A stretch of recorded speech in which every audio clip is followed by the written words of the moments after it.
Hello and salute everybody. Welcome back to the channel, Chatting with Nicole. If you have not subscribed, please do me a favor, subscribe, share this video, like, and also check out the rest of the videos. If you're new to the channel, welcome to the family. Do the same, and please share. I just want you to check this report out. Check this out. Let me know of your thoughts. But stay safe and blessed, and I'll see you on the next video. Tonight, a story of doggedness and perseverance, a hunt for the truth and the meaning of justice that have carried an imprisoned man and an NBC News journalist on an unlikely 2-decade-long journey in search of answers. The Sing Sing Correctional Facility houses more than 1,400 prisoners. Each can tell you why they are here. Dear Mr. Slepian, I spent a lot of time trying. Some will tell you why they shouldn't be.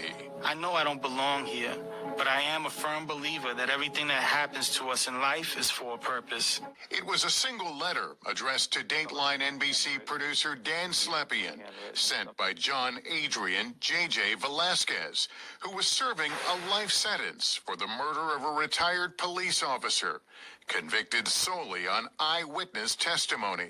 And I get a lot of letters, as you know, from people who claim to be innocent. But what was so different about JJ's letter is it was meticulous. It was focused. Dozens more would follow. Skeptical but curious, Dan paid JJ a visit. 12 jurors said you're here for a reason. You should be locked up because you committed murder. That's what they gathered, but they didn't know the whole story, and neither did I at that time. And there began a 20-year journey. JJ's unbending claim of innocence, Dan's search for the truth, detailed now in the new NBC Studios podcast, Letters from Sing Sing. What I've learned over the past 2 decades haunts me. Dan, tell me what Letters from Sing Sing is about. It's about how and why someone can be wrongfully convicted, but more importantly, you need a bolt of lightning to strike the courthouse door to even get another day in court. That's really what this is about.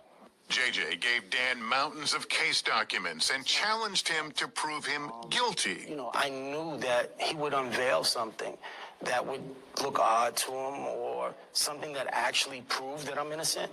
But the thing that he wasn't going to find was any evidence of guilt. So did you accept the challenge that, okay, I'm gonna show you're guilty? He challenged me to prove his guilt, and I accepted the challenge. Dan tracked down the key eyewitness. He told Dan he was pressured by police and basically picked out JJ at random after looking at more than 1,800 mugshots.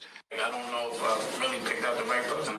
20-plus years in, Dan is still unearthing bombshells, recently interviewing a juror in the case. In my heart of hearts, I knew he was innocent. She walked into the room and started crying. The jury had been sequestered for 3 days, and she told Dan she only voted guilty because of peer pressure. What you're essentially saying to me is that JJ was convicted not necessarily because of the facts or the evidence, but because the jury was tired and wanted to go home. Is that true? I'd have to say yes. I think that's the truth. Yes. So why is that critical right now? When people listen to this podcast, they're going to hear a mountain of evidence that that jury never heard that points only one way to his innocence. Every time Dan gives me a call with new information, I'm impacted the same way. It feels like a stab in the gut sometimes. Had they made a different decision, my life could have been a lot different. His sentence was commuted in 2021. JJ was released from prison, but is still fighting to clear his name.